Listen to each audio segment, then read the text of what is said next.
Mbour pur et dur ñoo doon football ci stade de Mbour ci bu doon 30 jours le 30 yëpp Mbour lañ doon jógee pour nga jógee woon ci département bi rek pour nga jógee beneen dëkk waxuma beneen dëkk de ci département bi pour nga jógee woon fi rek football da ngay toj sa village toj département boobu ba ñu xam ne kii ndaanaan et puis je peux citer des gens comme Sadias bi jógee woon Diass Moussa Sidibé bi jógee woon Joal Fadiouth Ibou Sarr mii ñuy wax nii te mu nekk ci encadrement technique bi da nga doon daanaanu football kat pour mën a football si stade de Mbour pour mën a concurrencer waa Mbour.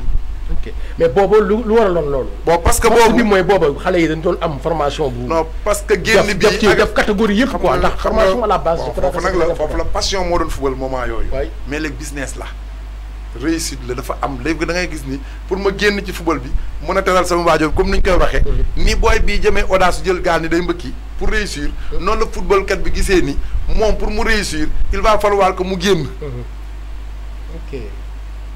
léegi nag fi ngay gis nii mooy fekk demuñu ba stade de Mbour am autonomie boppam am centre de formation boo xam ne ni ñu ko doon doxale bu njëkk ba minime cadet senior ba foofu nga xam ne xaj yëpp quoi kay mais léegi nag kaa ma wax la léegi ñun bi ñu bëggee génn ci yóbbu ci stade Mbour ci plateforme mag a mag a mag limal moo jour yi fi nekkoon je suis parmi ceux qui sont amenés Pape Ibnou Ba pour mu ñëw Mbour fii nii pour signer contrat ak le président Saliou Samb fi ko laa jël de Mandar c'était le meilleur joueur du Sénégal meilleur buteur Bodian bi jóge woon Ziguinchor année bi équipe bi di yéeg Bodian Bassirou Bodian ci boobu kii moo fi nekkoon le wakaam wala Ousseynou tu as vu Pape Ibnou moo koy jëli boobu mu ngi ànd ak Mbaye Babacar ak le militaire là ñoom ñëpp ñu ñëw Mbour nga xoolaat tey jii ñoom Diallo bii di fool Mbour Petite Côte bi ñuy ñëw parce que da nga doon xool stade Mbour taxawee doo tëj gis mais dama la nañ ma wax benn jouru Mbour ci benn quartier mooy toj championnat bi ba ñu kii Mbour la dëkk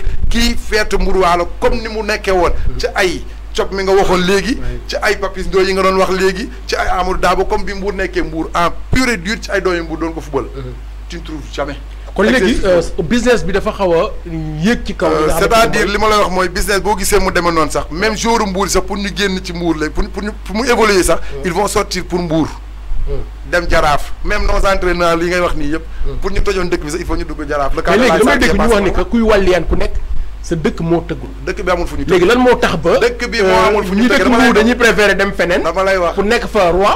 Mbour tam yeneen jóge feneen pour ñëpp nekk fi roi kuy wàlliyaan sa dëkk moo tëggul te pourtant ku nekk sa dëkk ñu tëgg dëkk bee tëggut boo bëggee wax la ok voilà kaa ma pourquoi tëggul li dal tëggul mooy ci côté football sport quoi demal Rufisque même sunu nawetaan yi ngay gis nii je te donne un exemple même noo nawetaan laa à Mbour maintenant c'est des mercenaires ñoo fiy ñëw ay mercenaires la ñu wuti léegi non club de nawetaan sax de ay mercenaires ñooy jóge fii ñu ñëw jële ay booy Thiès jële ay booy Dakar jële ci équipe bu nawetaan laa la wax kon ça veut dire que ne faiblesse su championnat boobu faiblesse su football boobu mburuwaa boobu mu ngi feeñ ci joueurs yi ci ku nekk ci équipe bu mënti nekk boo demee ci Mbour Petite Côte c'est la même chose nga dem ci Kër Madior c'est la même chose nga dem ci Demba Diop c'est la même chose même les équipes léal ci championnat Sénégal sax c'est la même chose ku ci am dara looy œuvre bu baax sax yaa ngi ko jéem a dugal soit c'est Génération Foot parce que tu rêves d'être comme un Sadio Mané jàmbaar tu rêves comme un Gana Gueye du dëgg nga ñëw feneen léegi tubaab yi kii doon wax léegi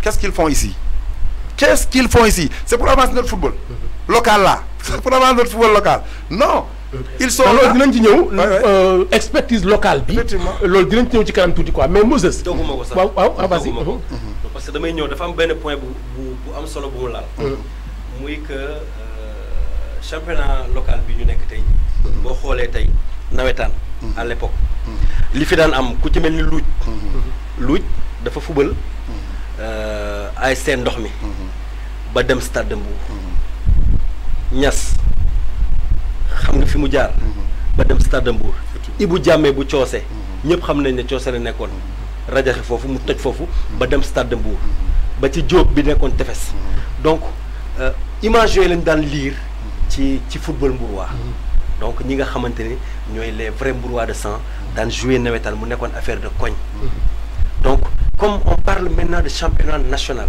par gox la donc na gox bu nekk fexe waaw kay gox boobu noonu waaw mënta fexe ba mën a téye ay goneem ba dañuy préférer ñoom dem feneen mais est-ce que esprit xale yooyu tey jii esprit xale mi ngi fi mais xale aussi am na kilifa xale am na papa xale am na yaay cellule de base de société mooy la famille léegi responsabilité famille bi lan la mais responsabilité aussi formateurs yi nekk à la base ndax bu njëkk résultat yooyu ngeen di wax ni moo fi amoon ñàkkul ni amoon na benn passionné du football bu mel ni ko doyen Thierno Daaf. kenn du ko fay dara mu jël benn terrain jël xale yi di leen former est-ce que loolu amati na léegi. dooguma la Thierno da ko wax léegi. c'est pour revivre moo tax tey bu Moses nekkee talent ci benn équipe. ñu gis ni kii talent la xam nga bu kenn kàmbar la gis nga business sàmmkatu mboot yi ci ginnaaw football bi. mooy ñi business ci ginnaaw football bi li ñu naan les agents là comme ni ñuy wax agents yi léegi Sénégal. yaa ngi leen wax julo yi waaw kay voilà julo yooyu ngay gis. bokk nañ ci solo suñu football. julo yooyu ñoo gis benn booy dañuy njëkk a wiiri ci papa ji sax. jox ko loo xamante ni mën na cee dépense at. voilà noonu lay demee léegi nag su ko defee papa jooju aussi. day ñëw gëtoon président bi. man j'ai vécu des gens yoo xam ni. ci Saliou dañ doon ñëw seen papa. ni kut ko kut am na agent bu ñëw pour doomu war a dem am na jour yoo xam ni sur le 5 ans. sur le 5 ans pour les aider pour ñu génn ci ñoom pour ak seen bëgg-bëgg ak soutenir seen famille. on les a laissé tranquillement partir sur le 5 ans. je peux en citer des joueurs. yoo xam ne ni franc gagné wu ko ci. dañ doon miser ci ñoom pour l'avenir sax ñu mën ci am ci ñoom dara mais dem situation boo xamante ni yow président bi pour nga génn ci booy boobu pour mu bañ a doon chômeur pour mu bañ a traîner wala pour mu bañ a tardé tu es obligé nga mën koo libérer mu dem soo dëgëralee après société kenn du ma bàyyi ma fekk à l'époque là ko Pape Ibnou Ba était là il était blessé ici à Mbour mais li tax ñu joxe woon ko dañu yoon opération bi c'était pour 5 millions et quelques nga yor équipe bu mel ni Stade de Mbour salaire di la xaar prime di la xaar on est obligé ñu jox ko ay libaane pour ñu yóbbu ko moom ak booy Jóob boobu bu ko defee bu ñu demee ñoom ñu mën a servir pour mu faju sax pour mu mën ci libérer pour ñu mën a génn sax pour dem ci yoonam mais bi ñu demee ba mu pare dafa war a ñëwaat ci championnat pour footballaat fii nii pour jógewaat Sirso pour demaat yoonam pour dem Marseille ko sax moom Daouda Diop xam nga yooyu ngay gis noonu c'est des cas sociaux yoo xam ne bu loolu limal joueur yi dañuy def loo xam ne ci sutura lay doon parce que kooku man xam naa dara mais bi gën a garaaw mooy bu ñu ñëwee ba suñu footballu Sénégal même non fédéraux mënuñoo tenir loolu ñoom seen bopp mënuñu koo tenir tous les équipes kii ñuy nekk fii nii amuñu soutien bi Thierno wax léegi du société du dara seeni poste bopp lañu yor mais kiy joxe bu yàggee day bëgg lu mu dundee bala moo jeex moo tax lu ñu ko fay ci jour bi yenn saa il est obligé par obligation mu joxe ko pour mu mën a survivre kon suñu football dundalatuñu dañuy survivre moo tax notre football local est en train de créer benn situation moom ne des chômeurs yu mag a mag lay nar a créer parce que équipe boo ci gis benn wala ñaar ñoo ci am chance su génn génération boobu bu ñu matee 27 da nga naan ñoom ñëpp dem nañ au chômage. loolu problème la jafe-jafe la léegi benn question la pour ñëpp kenn ku ci nekk doyen Thierno Daaf li mu fi jot a dégg yëpp dafa mel ni que woon c'est à l'image des difficultés du football sénégalais. Absolument. ndax soo xoolee Mbour comme li ñu fi wax léegi nii problème infrastructure ñëw na problème mu dirigeant management mi ngi ci mais problème mu li nga xamante ni aussi mooy une formation à la base mi ngi ci à tous les niveaux te ba léegi ni gisaguñu benn yoon mu jaareegul ci yoonu foo xam yaakaar mën naa am. c'est-à-dire que football Sénégal li ñuy wax la feebar màggat la quoi. c'est-à-dire que foo laal pratiquement li wokk Mbour pratiquement mën nañu wax ne moo ëpp moo wokk yeneen gox yëpp. Maintenant il y a des exceptions. Parce que même pour le cas de Mbour il y a des exceptions. Parce que problème yi ngeen di wax nii yëpp. wala yi ñuy wax fii yëpp par exemple Kër Madior est à l'abri de ça. Kër Madior am na terrain d'entraînement. Même si c'est un terrain minimal. Kër Madior a un terrain de 8 hectares qu'ils ont clôturé. Et qu'ils sont en train de construire seen académie de football à partir de l'année prochaine foofu lay dem. Kër Madior a une académie de football qui est aujourd'hui logée dans un appartement loué par Kër Madior ici à Warang. am nañu oto bu leen di yóbbu ñuy jàngi si bu leen di yóbbu ñuy entraînement. Ça quand même c'est des choses à saluer, c'est des progrès.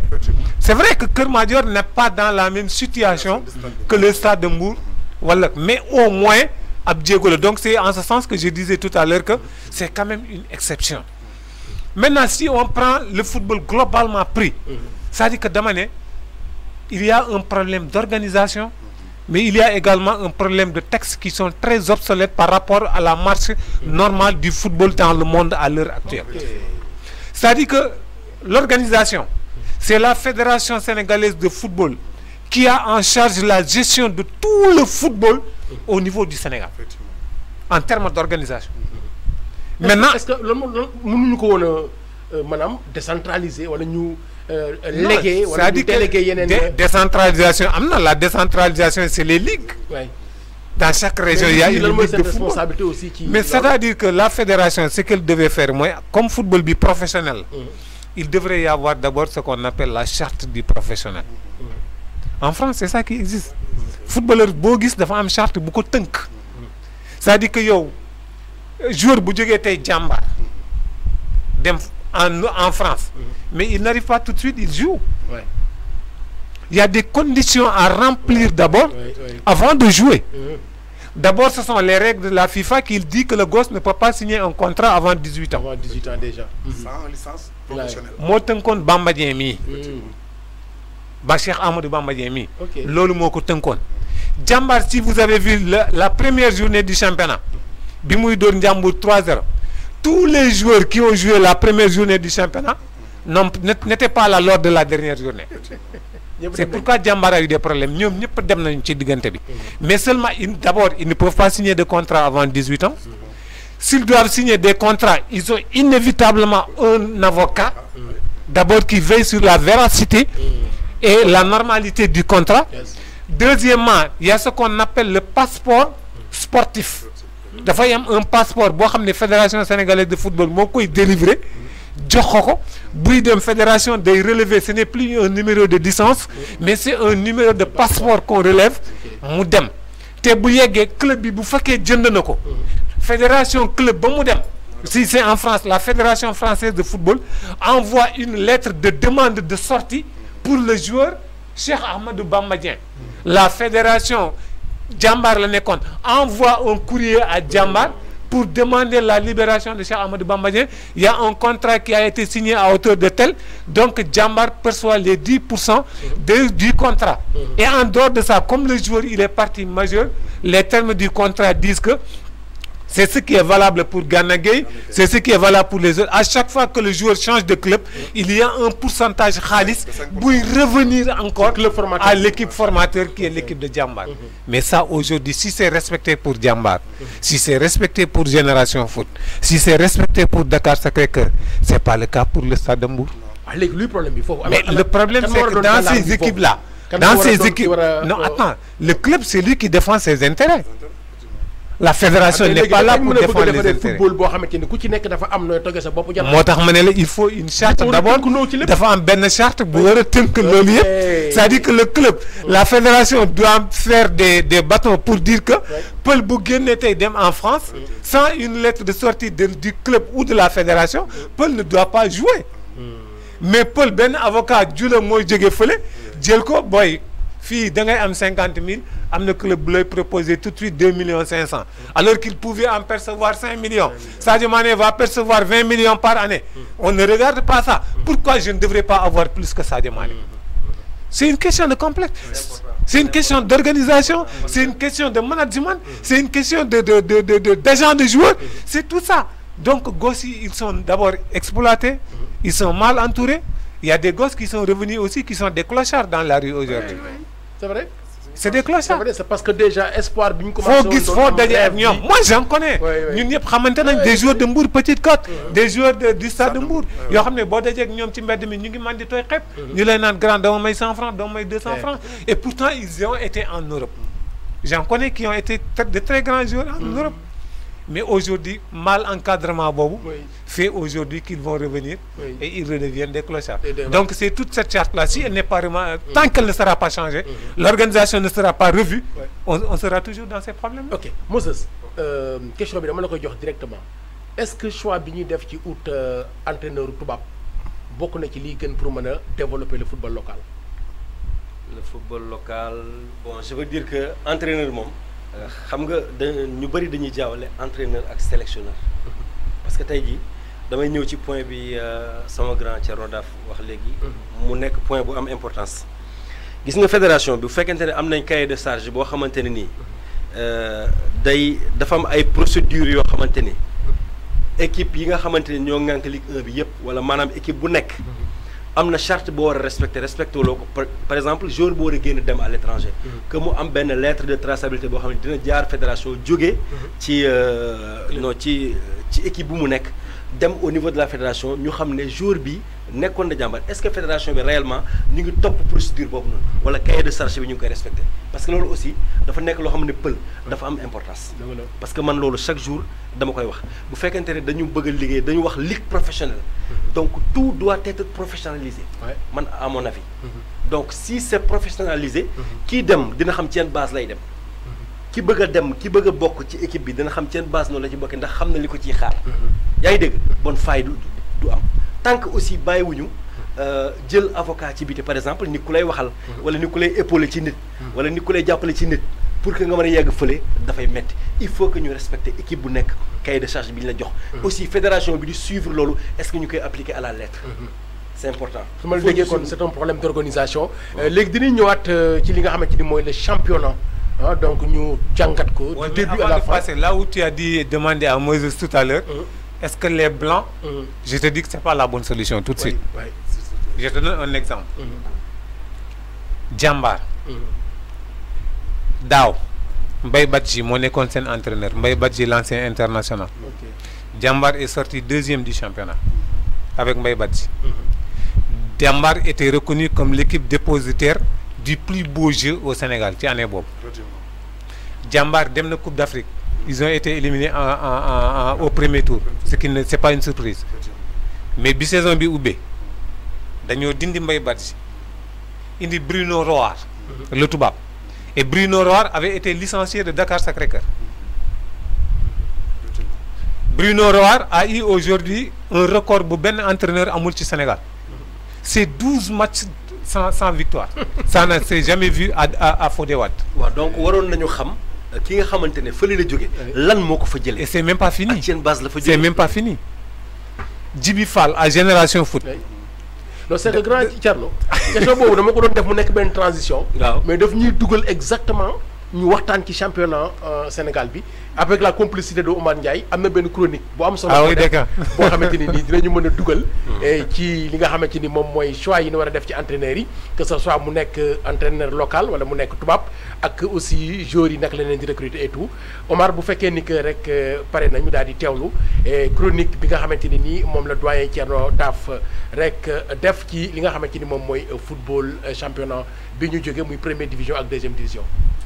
La saison footballistique est close. Le championnat national est fini et bien fini. Le Casa Sport est couronné roi. Un beau roi. Un roi incontestable et incontesté. Habitué à disputer les places de maintien ces dernières années, Mbour Petite Côte et le Ndiambour rejoignent le purgatoire. Équipe aux bases affectives solides, le Casa Sport, le Stade de Mbour et la Sonacos de Diourbel démontrent l'apport inestimable du public. Le public dans les stades, c'est le domaine où les régions dament le pion aux équipes de la capitale. Si Louga est rayé de la carte géographique footballistique en Ligue 1, la région de Diourbel la réintègre. Avec le bateau d'Em de MPC et le bateau costé du Stade de Mbour, la région de Thiès maintient le cap. Mbour garde son standing, même si Demba Diop et Keur Madior auraient pu faire mieux. Walidane a commis l'erreur de franchir la ligne d'arrivée avant l'arrivée. Si le Casa Sport a bien endossé son statut de favori, tel n'a pas été le cas de Teungueth FC. Considéré comme principal favori au coup d'envoi du championnat, l'équipe de Babacar Ndiaye supporte visiblement difficilement la pression de Agel, l'autre équipe rufisquoise. Cette saison qui s'achève confirme également la suprématie de l'expertise locale sur celle des managers Nassaran. Vice-champion l'exercice précédent avec Jambar, éliminé prématurément en Coupe d'Afrique, dépositaire du plus beau jeu la même année, Mbaye Badji avait malgré tout été viré. Viré lui aussi de Dakar Sacré-Cœur, Bruno Roar prend ainsi les commandes de l'équipe de Saly. Il n'a malheureusement pas répondu aux attentes. À son actif, un record de 12 matchs sans victoire, du jamais vu à Fodé Wade. À cause d'une insuffisance de résultats, Dakar Sacré-Cœur a encore limogé David Lebercy. Après un titre de champion gagné de fort belle manière, Djibi Fall avait été rangé dans le plus grand placard de Génération Foot. Olivier Perrin avait été intronisé. Mais là également, les résultats n'ont pas suivi. Le plus grand flop est à chercher du côté de Mbour Petite Côte. Arrivé en Mbour avec des rêves plein la tête, Victorino Maouri et Paolo Serramicola ont déçu. Souleymane Diallo, Cheikh Gueye, Youssou Dabo, Ansou Diadjou, Abdoulaye Sy, El Hadj Seck entre autres démontrent que notre football est bien armé en coaching. Pour cette saison comme pour les précédentes, le nerf de la guerre reste encore l'infranchissable montagne. Et d'ailleurs, où en est le Lara Biranan de la Ligue adressé à l'État? Gorée qui se maintient difficilement, NGB relégué en national, des faits qui peut-être impactent négativement sur la démarche du Mbourou ak Sow version football. N'est-ce pas, messieurs Senghor et Wade? waaye fii moom tontu bi du ñëw de.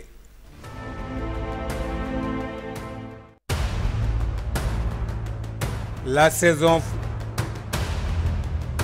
li nga xamante ni rek moom mooy chronique bi et j'ai envie ñun ñëpp ñu bokk mayandoo loxo sama grand bi quoi. Vraiment belle chronique. Macha allah pour quelqu'un qui n'a pas suivi le championnat. Il suffit tout simplement nga teewlu di nga mën a xam li xew ci championnat bi.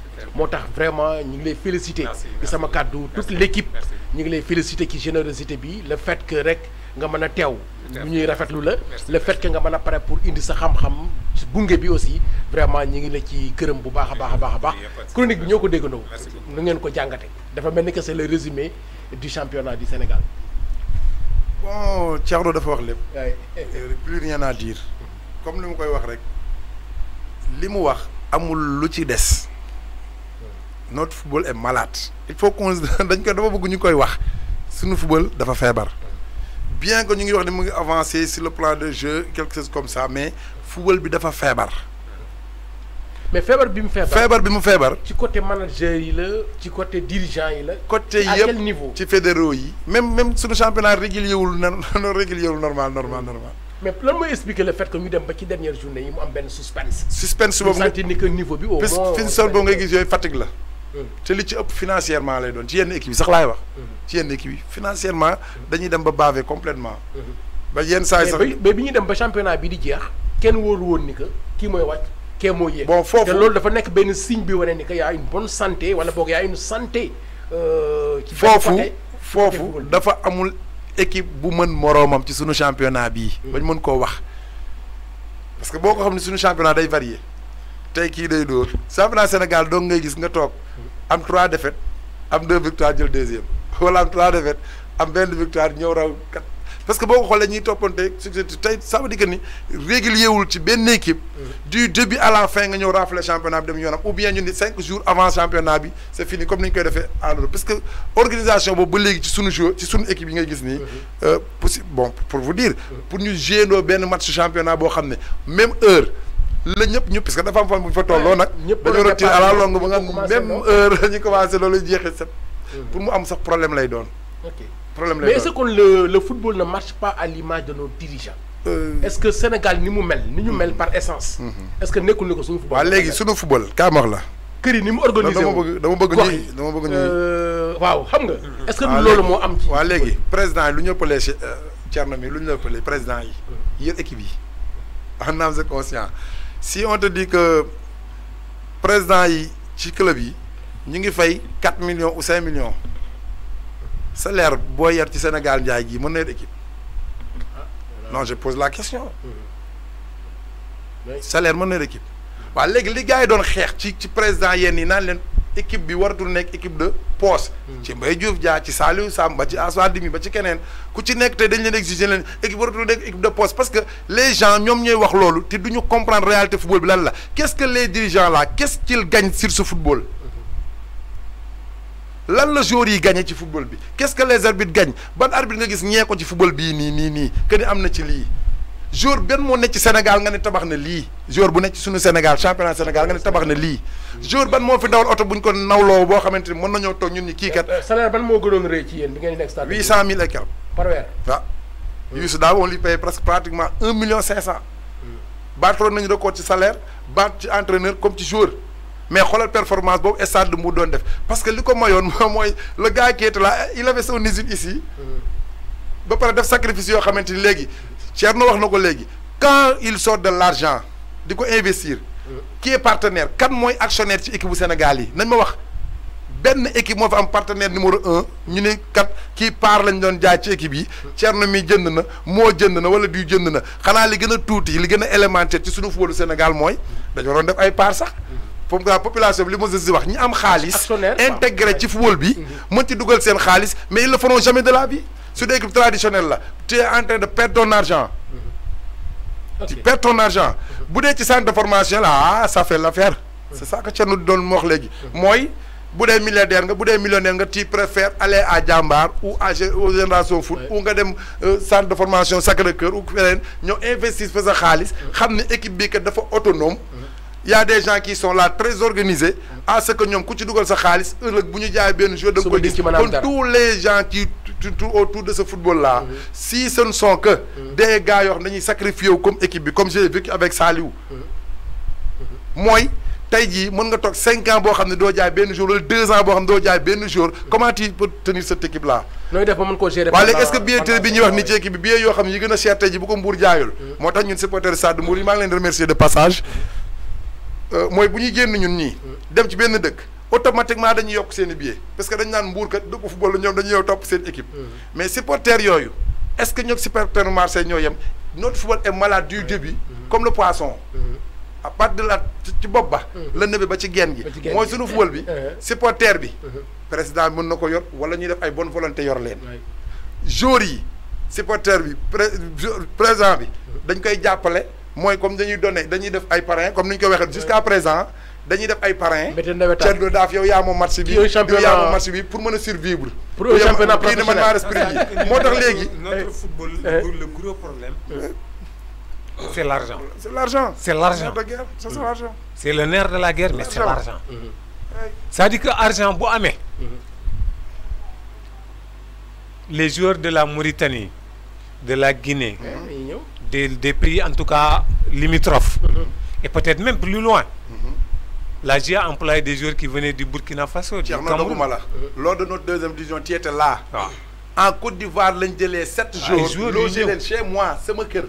7 jours ce sont les Boris les Romari ñu am duñ bàyyi ma fenn ñun jël nañ Gambien international Kaba on l'a amené dans la Gambie ñu jëliwaat benn booy boo xamante ni Gambie lañ ko jëli jiwaat même Mauritanie le stade de Mbour moo tax stade de Mbour ci niveau diggante 2010 ba 2020 on avait les meilleurs ba bi ñuy jouer coupe de la ligue on avait les même Mansour boobu ñëw Mansour bi ñuy football Mansour bi ne woon défenseur te mu nekkoon international ci Koto on l'a recruté les meilleurs joueurs du Sénégal la ñu recruté woon mais boo xoolee investissement boobu yëpp allez voir qu'est-ce qu'on a gagné sur ce mais un football boo xamante du nourrir sax les dirigeants personne n'est payé sur ce football ci bureau yi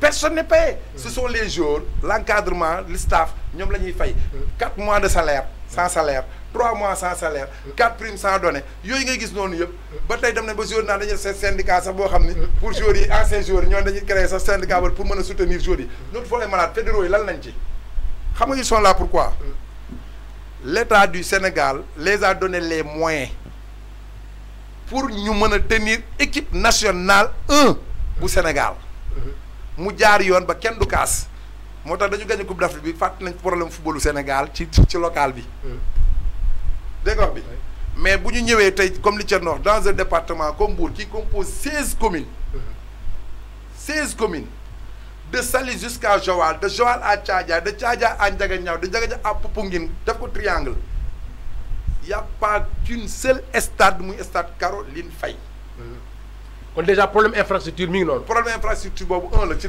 football wax dëgg yàlla mënut a baax te terrain amu ci. oui mais ça dit c'est là où je te disais que en matière d'argent. quoi. xam nga si aujourd'hui il y avait de l'argent qui venait dans les caisses des clubs. xam nga joueurs yi dañuy jógee dans toutes les contrées. parce que les joueurs ne veulent que de l'argent. ils vont venir et puis ils vont se dire peut-être su ma ñëwee Sénégal. xam nga am na ay joueurs yoo xam ne ñu ngi fii tey dans notre championnat dañuy naan su ma jëmee jàmbaar laay gën a dem en Europe mais les joueurs africains vont se dire que su ma demee Sénégal également ça va être plus facile pour moi d'aller en Europe mais c'est que quand il y a l'argent le deuxième aspect c'est quand il y a l'argent la compétition devient beaucoup plus serrée effectivement et quand le niveau est serré le public vient au stade c'est sûr Et si le public vient au stade, sponsor yi dañuy mais le sponsor il arrive parce que le sponsor il ne met pas Visibilité son la argent. Là où il y en a bi pas. Sénégal di am sponsor comme Orange. C'est extraordinaire. Si ngay gagné coupe de la ligue ñu la yoreel xaalis. Non, Orange, je dis que partenariat avec Orange, c'est une insulte Et surtout pour le Sénégal. Comme il faut même pas chercher autre chose. beneen bi mooy comment une équipe